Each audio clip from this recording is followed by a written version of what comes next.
Tonight, mixed reaction to the first international flight since COVID-19 forced borders closed. Stephenson King says he is ready to lead the UWP if called upon by the people. And is Dr. Jimmy Fletcher done with the SLP? He's in the hot seat. The details of these stories and more are coming up. This is the Hot 7 Nightly News with Lovelace and Amy Joseph. Good night. It is Thursday, the 9th of July, 2020. Welcome to the Hot 7 TV Nightly News on Flow Channel 117, Kiss FM, the Caribbean Hot FM mobile app, and our Caribbean Hot 7 TV Facebook page. I'm Lovely St. Amy Joseph. Thank you for joining us. The first international flight to St. Lucia touched down today around 2 p.m. We have a lot coming up on that, but first, former Prime Minister of St. Lucia, Stephenson King, says he's ready to serve the people of the nation as their leader, as long as they want him at the helm. King was ousted as the leader of the United Workers' Party and replaced by Alan Chasney in 2016. However, with a fast approaching deadline for the next general election, King says he is not ruling out a return to the leadership position as long as he is called on to serve by the people. Rochelle Gonzalez reports. I'm not too sure what the people of St. Lucia want me to be. I'm here to serve the people, and I've often said to people I respond to them. If there's a groundswell and the wishes to have Stephenson King, I'm always willing and ready to accept the challenge. Now, St. Lucia has welcomed the first international commercial flight since the reopening of its borders. AA2295 touched down at approximately 2:15 p.m. on Thursday, bringing a combined total of 131 visitors and nationals to the island. Health and tourism officials were on hand to welcome the service back to St. Lucia. More in this report. St. Lucia welcomed the first commercial flight into Huronura International Airport on Thursday with a full complement of safety protocols in place. American Airlines Flight 2295 from Miami International Airport landed at 2:15 p.m. This was the first flight to arrive since the destination reopened its borders on June 4, 2020 due to the COVID-19 pandemic. The island is scheduled to also welcome Delta from Atlanta on Friday and JetBlue from JFK in the coming weeks.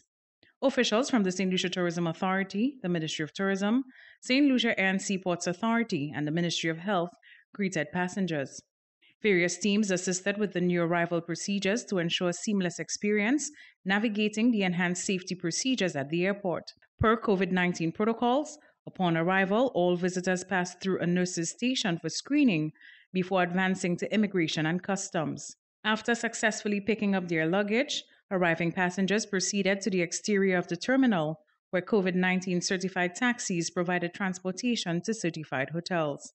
Clad in full PPE, Tourism Minister Honorable Dominic Fede spoke on the reintroduction of the service to the island. This is the beginning of the opening of our tourism sector.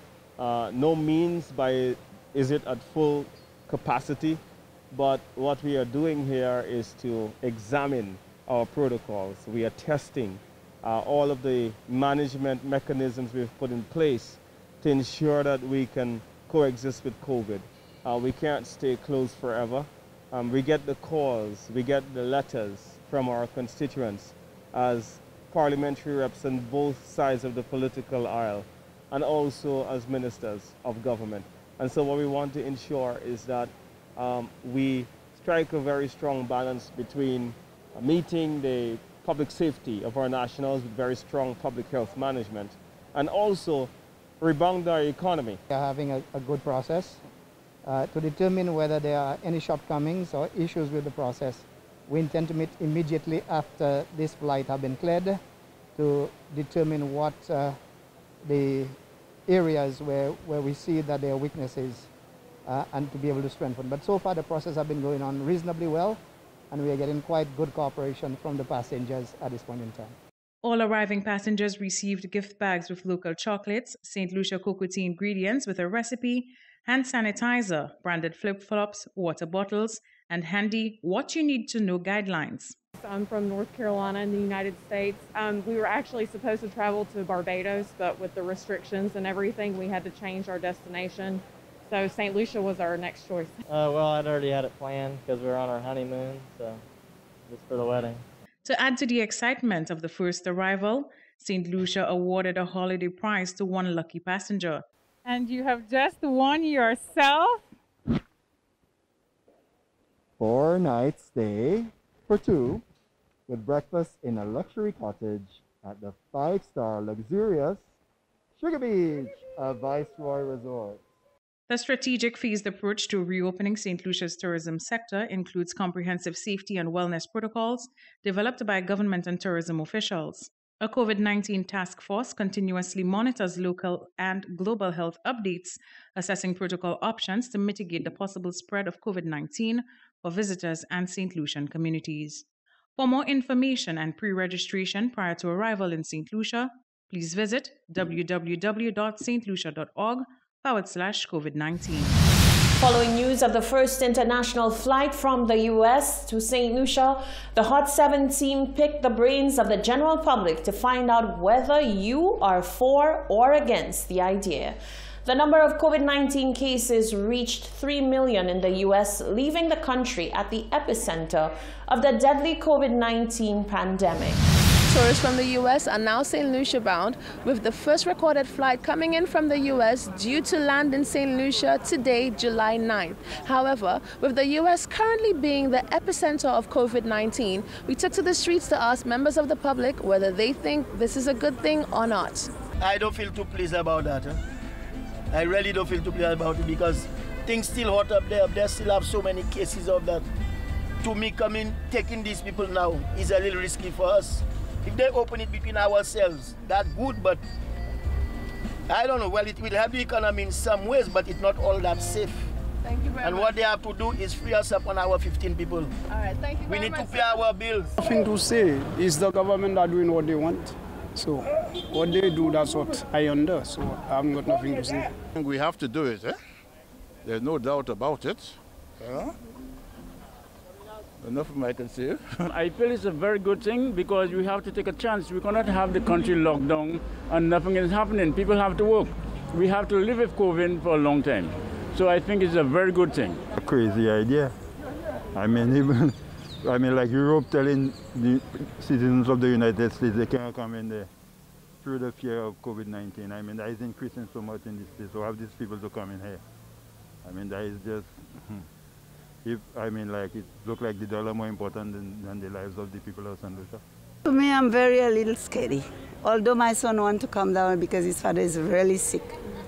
But to protect the people, it's better we wait still. Let us wait a little still to see how things will go. And after that, they can open the border, but not now. It's a serious chance that we are taking to get these people in, but I have confidence that the health team and so on will be able to take care of the problems. It's a global pandemic. It doesn't matter really if tourists come in or out. The whole fact of the point is it's already happening. So why make it a problem? They have so many people in St. Lucia unemployed. If tourists come in St. Lucia, a lot of money will be starting back to come in the country. And we now, as St. Lucians, can benefit greatly from that. We just have to protect ourselves, proper hygiene, wash our hands, make sure we take good protocol, 6 feet. But we can still have tourists coming. It doesn't make any difference. Well, you've just heard their thoughts on the matter. Want a chance to share your opinion? Join us next time when you can have your say. Reporting for Hot 7 News, I am Rochelle Gonzalez. With the first commercial flight landing in St. Lucia today, Thursday, two vendors say whilst they are in real need of the money that comes along with the return of tourists, they believe the borders should remain closed for a little while longer. Maria Papin, a vendor at the Castries Market, says she does not have a good feeling about the incoming visitors from the U.S. But the mommy really feel bad. Emma really boozy you because of malatala ma pokote vle yo vini because maka try faire antibagay piti mais maka wa yo te sa ouvert sa décembre même ko Dominic yo te pour follow Prime Minister Scary. Meanwhile, Rosalind Charles, another craft market vendor, says she would feel more comfortable with a complete reopening of the local economy before inviting visitors from the U.S. On the airport, You know, so many millions of people on the airport and they're mingling with people. Then when they reach in St. Lucia now, they are negative. You understand? Because you don't know who that have it, who that don't have it. You understand? So I find as our government should just wait a little again before it start opening, let tourists come in. We all want the dollar, we want the money. Not to say I myself want the money. But we have to be careful. You understand? The people in the States, let them stay in the States. Let them stay right where you see there for now until later. The government, for its part, has noted that during this first phase of reopening, there will be a lot of assessment to determine whether the country can press ahead with reopening its borders or scale back. You're watching the Hot 7 TV Nightly News. Still to come, Dr. Jimmy Fletcher on where he stands with the St. Lucia Labour Party, the Compton Factor and the UWP Rift, and Arnott Valmore of AF Valmore fame turns 100. That and more coming up after the break.